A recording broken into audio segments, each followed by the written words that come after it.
चलिए अब हम स्टार्ट करते हैं। लास्ट हम यहाँ देखे थे कि मौर्य को ख़त्म करके पुष्यमित्र शुंगा अपना रेन इस्टेब्लिश करते हैं, शुंग डायनेस्टी। ठीक है, अब ये मौर्य वंश के one of the ruler Ashoka जो थे, ये क्या किए थे कि ये आजीविका एक सेक्ट है जिसके फाउंडर मक्काली घोषाला थे। इसको एक केव डोनेट किए थे जो है बाराबा हिल के ऊपर, और वो कहाँ पे लोकेटेड है, वो जहानाबाद में एग्जैक्टली लोकेटेड है, जो कि नियर बाय गया है। ठीक है, अब ये आजीविका जो सेक्ट है ये नियतिवाद को मानते थे। नियतिवाद का मतलब हुआ कि जिसको जो मिलना होगा वो मिल के रहेगा, चाहे वो पहाड़ के ऊपर रहे या पाताल में रहे। ठीक है, जिसके जो किस्मत में लिखा हुआ है उसको मिल के रहेगा, उसको कुछ करने की ज़रूरत नहीं पड़ेगा।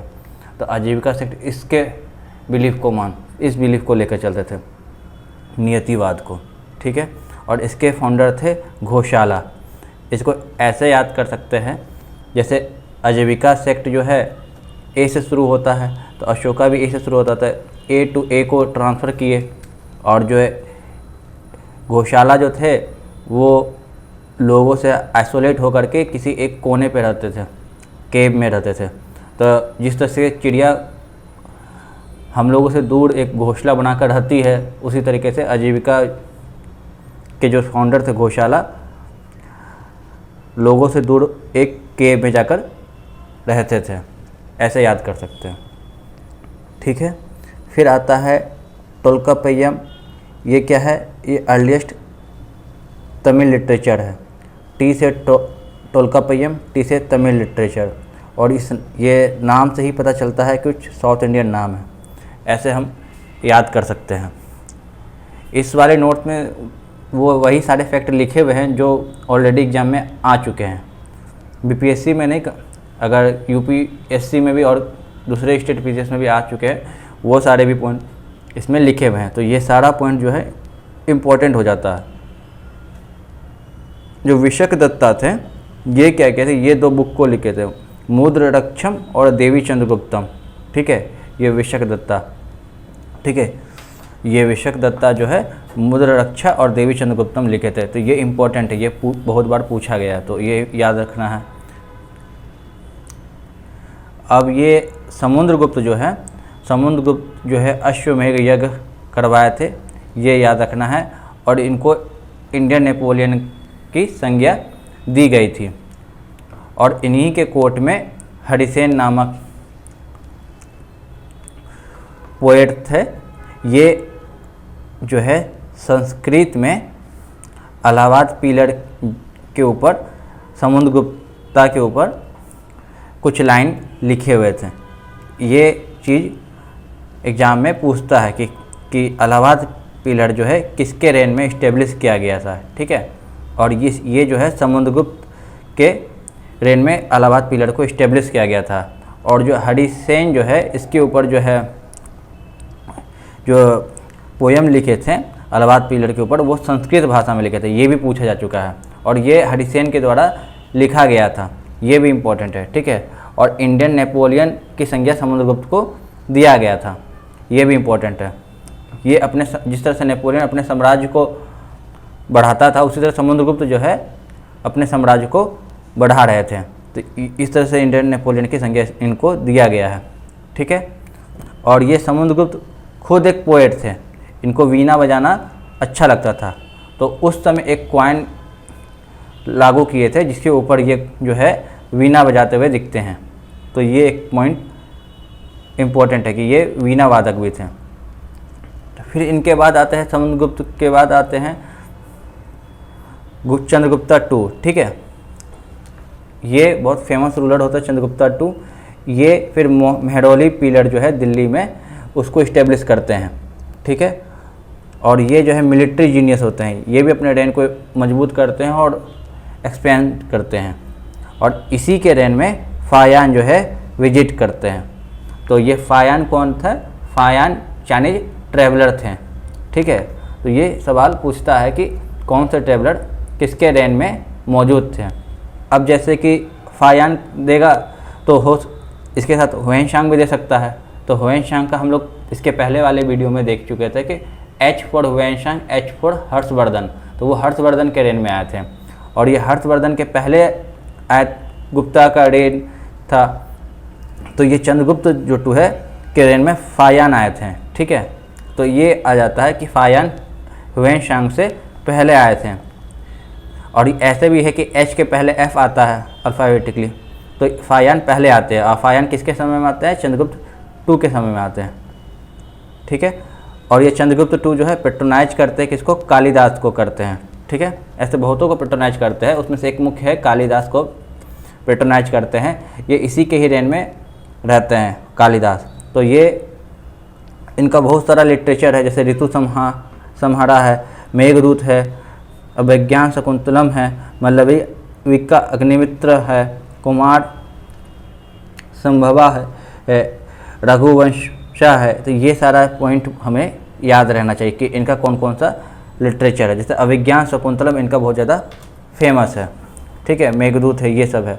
तो ये कालिदास चंद्रगुप्त टू के रेन में थे।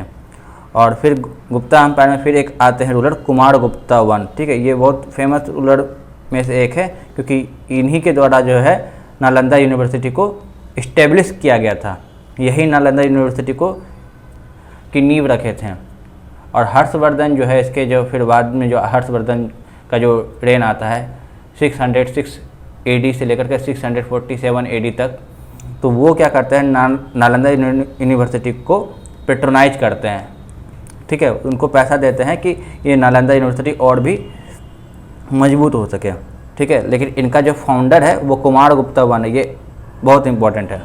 ठीक है, गुप्ता पीरियड के समय में ही जो है ना पुराण का कंपोजिशन होता है, पुराणाज का।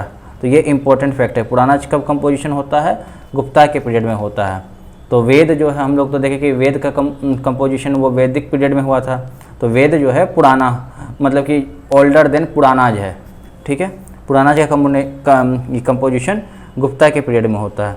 ठीक है, और हम लोग अधिकतर जिस नाम में भट्ट देखते हैं, जैसे कि आगे हम लोग देखेंगे, वो जितने भी भट्ट हैं ना, जैसे कि यहाँ पे वाघ भट्ट हो गया, तो यहाँ पे तो वाघ भट्ट से हम ये करेंगे, और भी आएंगे नाम जिसके नाम के अंत में भट्ट होगा ना, तो वो गुप्ता के टाइम से बिलोंग करते हैं। ऐसा कभी कभी सवाल पूछ देता है कि ये किसके समय में कंटेम्प्रेरी थे। तो ये एक ट्रिक है कि अगर किसी के नाम में भट्ट अगर दिखता है तो वो समझ लीजिए कि गुप्ता के टाइम में कंटेम्प्रेरी थे। तो एक 3 मेडिकल ट्रायो जो है बड़ा फेमस है, जैसे एक चरक है, फिर दूसरा सुश्रुत है, तीसरा है वाघ भट्ट। जो चरक है ये कुशानाज के समय में थे, ये सुश्रुत है, सुश्रुत संहिता का कंपोजिशन किए थे, चरक है चरक संहिता का कंपोजिशन किए थे, और जो वाघ भट्ट है ये गुप्ता के समय में मौजूद रहते हैं। ठीक है, ये इंपॉर्टेंट फैक्ट है। ये मेडिकल 3 ट्रायो का नाम होना चाहिए, मेडिकल ट्रायो में ये तीनों का नाम याद रहना चाहिए कि चरक, सुश्रुत और वाघ भट्ट। और वाघ भट्ट जो है ये गुप्ता के समय में थे, और जो चरक है ये है कुशानाज के टाइम में। अब आता है ये लास्ट पेज है इस नोट्स का, अब इसको देखते हैं। हाइट्सपेन का युद्ध किसने लड़ा था? अलेक्जेंडर ने लड़ा था, ये पूछता है। ठीक है, हाइट्सपेन का युद्ध जो है अलेक्जेंडर ने लड़ा था। तो ये जो है लड़ाई जो है ये पोरस के खिलाफ लड़ाई लड़ा गया था। ठीक है, और किधर लड़ाई लड़ा गया था? ये लड़ाई जो है झेलम रिवर के ऊपर लड़ा गया था। ये लड़ाई जो है झेलम रिवर के ऊपर लड़ा गया था। ठीक है, जो वुलर लेक उसका सोर्स है। ठीक, तो ये है, तो ये लड़ाई जो है अलेक्जेंडर ने जीत लिया था। तो ये झेलम ने पोरस को हराया था। ठीक है, और ये झेलम नदी पे है। ठीक है, पोरस को झेलना पड़ गया था, पोरस को अलेक्जेंडर को झेलना पड़ गया था। अब आता है मेगास्थनीज का जो ने एक बुक लिखा था इंडिका, उसमें 7 क्लास के बारे में जिक्र होता है। ये इंपॉर्टेंट, ये पूछता है कि कितने क्लास का जिक्र होता है। ऑप्शन में 7, 8, 9, 13 ऐसे दिया रहेगा, तो 7 क्लास का जिक्र होता है। और ये बुक किसके द्वारा लिखा गया था ये भी पूछता है, मेगास्थनीज की, चंद्रगुप्त मौर्य की, विष्णुगुप्त, ऐसा रहेगा। तो वो मेगास्थनीज के द्वारा लिखा गया था। ये मेगास्थनीज कौन थे? ये ग्रीक एम्बेसडर थे। ठीक है, इसको कौन भेजा गया था? इसको सेलुकस निकेटर भेजा था। ठीक है, सेलुकस निकेटर्स को भेजा था। ठीक है, अब हम लोग यहाँ पे आते हैं नेक्स्ट पॉइंट पे कि पुष्यमित्र शुंगा जो है ये शुंग डायनेस्टी के संस्थापक होते हैं। शुंग डायनेस्टी बाद कौन सा डायनेस्टी रूल करता है? कण्व डायनेस्टी। ठीक है, कण्व डायनेस्टी के संस्थापक कौन होते हैं? वासुदेव। अब इसको कैसे याद करेंगे? जैसे कण्व है, कण्व में वी में इंड होता है, तो यहाँ वी से स्टार्ट होता है वासुदेव। ठीक है, और यहाँ पे जैसे शुंग हो गया, तो शुंग मतलब कि सूंघने का कुछ फीलिंग आता है इस वर्ड से, तो वो नाक का सेंस होता है। ठीक है, नाक। अब नाक के बाद क्या आता है? कान आता है। ठीक है, अगर इसी को हम उल्टा कर देंगे, नाक और नाक को अगर यहाँ से के और यहाँ से कर देंगे तो उल्टा कान आ जाएगा, तो नाक कान हो गया, तो कण्व डायनेस्टी। ठीक है, कण्व डायनेस्टी के बाद कौन सा डायनेस्टी आता है कि सतवाहनाज आता है, सतवाहनाज। ठीक है, सतवाहनाज डायनेस्टी रहता है, तो एस फॉर सतवाहनाज और एस फॉर सिमुक का। ठीक है, तो इसके संस्थापक थे।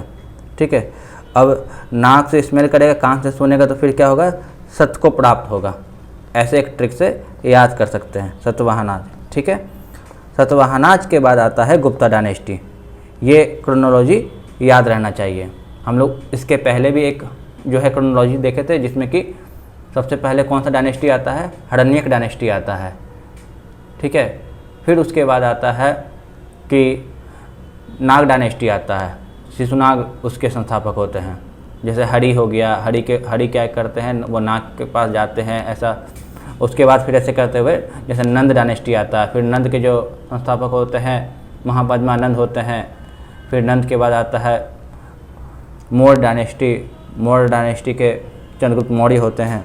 तो उसी तरीके से यहाँ पे अब हम लोग क्रोनोलॉजी देख रहे हैं कि शुंग डायनेस्टी, फिर कण्व डायनेस्टी, फिर सतवाहनाज डायनेस्टी, फिर गुप्ता डायनेस्टी। इसके संस्थापक होते हैं श्रीगुप्ता।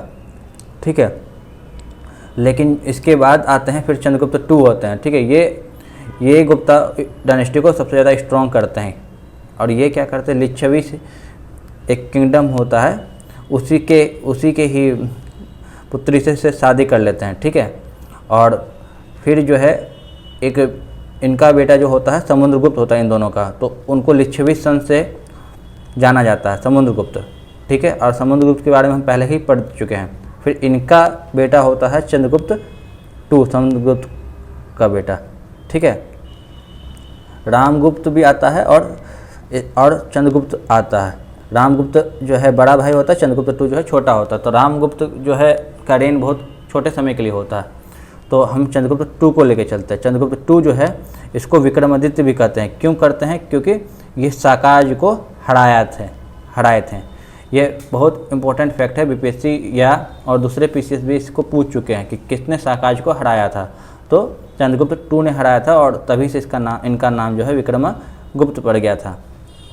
ठीक है, और इन्हीं के रेन में अभी हम लोग देखें कि कालिदास रहते हैं, आर्यभट्ट, बोले ना भट्ट वाले नाम जो है अभी इसके पहले वाघभट्ट हम लोग देखें, तो जितने भट्ट वाले नाम है वो चंद्रगुप्त टू के रेन में थे या गुप्ता एम्पायर में थे। तो आर्यभट्ट हो गए, फिर वारामिहिर हो गए, फिर ब्रह्मगुप्ता हो गए, तो ये हो गया। अब यहाँ पे क्या होता है कि ये सिल्वर कॉइन जो है इन्हीं के रेन में स्टार्ट होता है, गुप्ता पीरियड के समय में सिल्वर कॉइन। ठीक है, और ये कालिदास का तो लिटरेचर हम लोग अभी इसके जस्ट पहले ही देख लिए कि कौन कौन सा था। मल्लविका अग्निमित्रम, मेघदूत, अभिज्ञान शकुंतलम, इस तरह के और भी सारे थे, वो हम लोग देख चुके हैं। फिर आर्यभट्ट जो है वो किसका निर्माण करते हैं? वो सूर्य सिद्धांत का निर्माण करते हैं। इसी में वो जीरो के बारे में जिक्र करते हैं, और इसी में ही वो जिक्र करते हैं कि जो अर्थ है वो अपने एक्सिस में भी रोटेट कर रहा है और वो सन के चारों ओर भी घूम रहा है। तो ये हो जाता है। और वारामिहिर कौन थे? वारामिहिर जो है खगोल शास्त्री थे। ठीक है, और ब्रह्मगुप्ता जो है ये राजस्थान से बिलोंग करते थे, और यही बताते हैं, ये पहली बार जो है ग्रेविटी के बारे में जिक्र करते हैं। तो ये इंपॉर्टेंट वर्ड है, ब्रह्मगुप्त जो है ग्रेविटी के बारे में सबसे जिक्र करने वाले पहले व्यक्ति थे, न कि न्यूटन। ठीक है, ये हो गया, जिक्र करते हैं ग्रेविटी के बारे में, इवन एक वैल्यू भी देते हैं, लेकिन वो वैल्यू जो हम लोग अभी जो वैल्यू ग्रेविटी का है उससे मैच नहीं करता है। ठीक है, 9.8 जो वैल्यू है वो जो वैल्यू दिए थे उससे मैच नहीं करता है। तो इसलिए ग्रेविटी का जिक्र करने वाले पहले व्यक्ति बने थे ब्रह्मगुप्त। ठीक है, और फायान जो है इन्हीं के रेन में आते हैं, चंद्रगुप्त II के रेन में। ठीक, अब आता है जो कुछ दूसरा फैक्ट, और ये जो गुप्ता पीरियड को गोल्डन एज भी कहा जाता है, स्वर्णिम एज भी कहा जाता है। तो हिस्ट्री ऑप्शनल वाले इसको बहुत डिटेल में पढ़ते हैं कि इनके कार्यकाल में किस तरह से इकोनॉमिक में को बूस्टअप मिला, लिटरेचर को बूस्टअप मिला, पीपल का अपलिफ्टमेंट हुआ, कितना सोसाइटी ज़्यादा स्टेबल रहा, साइंटिफिक टेम्परामेंट कितना बढ़ा। तो ये सारा चीज़ जो है डिटेल में पढ़ना होता है। खैर, अब यहाँ पे हम लोग नेक्स्ट आते हैं ये पॉइंट पे कि यहाँ पे जो गायत्री मंत्र है वो ऋग्वेद में इसका हमको उल्लेख मिलता है, गायत्री मंत्र का। ठीक है, और ये कहाँ मिलता है हमको? 3rd मंडल में मिलता है। ये इम्पोर्टेंट पॉइंट है, गायत्री मंत्र का जिक्र कहाँ पे होता है? 3rd मंडल में होता है। और ये ऋग्वेद जो है किनके द्वारा लिखा गया था? विश्वामित्र के द्वारा लिखा गया था। ऋग्वेद किनके द्वारा लिखा गया था? विश्वामित्र के द्वारा लिखा गया था। और जो भारत के आइंस्टीन किनको कहा जाता है? भारत का आइंस्टीन जो है नागार्जुन को कहा जाता है। ठीक है, भारत के आइंस्टीन किनको कहा जाता है? नागार्जुन को कहा जाता है। यही जो है चाइना गए थे। ठीक है, यही जो है चीन गए थे और वहाँ पे जो है इस्टेब्लिश किए थे बौद्ध। अब आते हैं नेक्स्ट टॉपिक पे, जो अशोका के बारे में जो भी लिखा गया था उनको सबसे पहले डिसाइफर या सबसे पहले कौन पढ़े थे? James Prinsep. ठीक है, जेम्स प्रिंसेप जो थे ये अशोका के जो बारे में पहले पढ़ने वाले व्यक्ति थे। ठीक है, उनके बारे में जो भी लिखा गया था सबसे पहले वे जॉन प्रिंसेप उनको डिसाइफर करके पढ़े थे। ठीक है, अब आता है, ये नाम इम्पोर्टेंट है, अशोका से जो है जेम्स प्रिंसेप से, सॉरी जॉन बोल रहा था मैं, जेम्स प्रिंसेप जो है ये है, इनके द्वारा जो पढ़ा गया था। ठीक है, इनका नाम जेम्स प्रिंसेप का आगे भी और भी आएगा। ठीक है, हम लोग फिर आगे देखेंगे। अब जो गौतम बुद्ध हैं इनको लाइट ऑफ एशिया का संज्ञा दिया जाता है। ठीक है, लाइट ऑफ एशिया का अगर नाम आएगा तो गौतम बुद्ध का लिखा, और ये शाक्य डायनेस्टी के थे। ठीक है, ये वाडियर डायनेस्टी होता है, ये शाक्य डायनेस्टी के थे, इसलिए इनको शाक्य मुनि भी कहा जाता है। अगर कभी कहा जाए कि शाक्य मुनि कौन थे तो शाक्य मुनि जो है गौतम बुद्ध को कहा जाता है। और ये अगर शाक्य मुनि का जो ओरिजिन है वो बौद्ध से है, ना कि जैन से। ये भी इम्पोर्टेंट पॉइंट है। अगर कभी पूछ दे कि शाक्य मुनि किनको कहा जाता है तो वहाँ पे जैन बौद्ध दोनों रहेगा, हिंदू रहेगा, तो वहाँ पे बौद्ध को मारना है। और इनके पिताजी का नाम था शुद्धोधन। ठीक है, इम्पोर्टेंट है। और इनका जो गौतम बुद्ध का जो शादी हो गया था वो 16 वर्ष में ही शादी हो गया था। ठीक है, अब अलार कलाम जो है ये कौन थे? ये बुद्ध के गुरु थे। ठीक है, अलार कलाम ये पहले गुरु थे। ठीक है, अलार कलाम जो है बुद्ध के पहले गुरु थे। ये आजीविका सेक्ट के फॉलोअर थे।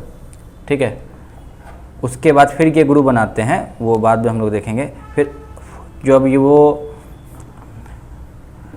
पीपल वृक्ष के नीचे बैठते हैं तो 49th डे में जो है ना इनको ज्ञान का प्राप्त होता है।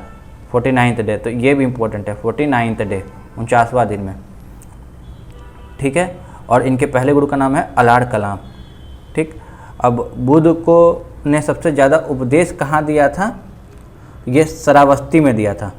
वस्ती में सबसे ज़्यादा उपदेश दिया था। तो ऐसे याद करते हैं, सबसे ज़्यादा मतलब श्रावस्ती, उपवस्ती, श्रावस्ती में जो है वो सबसे ज़्यादा उपदेश दिए। ठीक है, ऐसे सबसे ज़्यादा, ऐसे श्रावस्ती। ठीक है, अब सारनाथ आता है। सारनाथ जो है इनको अभी जो है इसको डियर पार्क भी कहते हैं सारनाथ को। यहाँ पे ही धर्मचक्र परिवर्तन हुआ। इसका मतलब क्या हुआ? धर्मचक्र परिवर्तन मतलब कि सबसे पहला जब बुद्ध को ज्ञान हो गया और बुद्ध के साथ और 4 लोग थे इनके साथी जो बुद्ध के साथ तपस्या कर रहे थे, लेकिन फाइनली वो बुद्ध को छोड़ करके चले जाते हैं।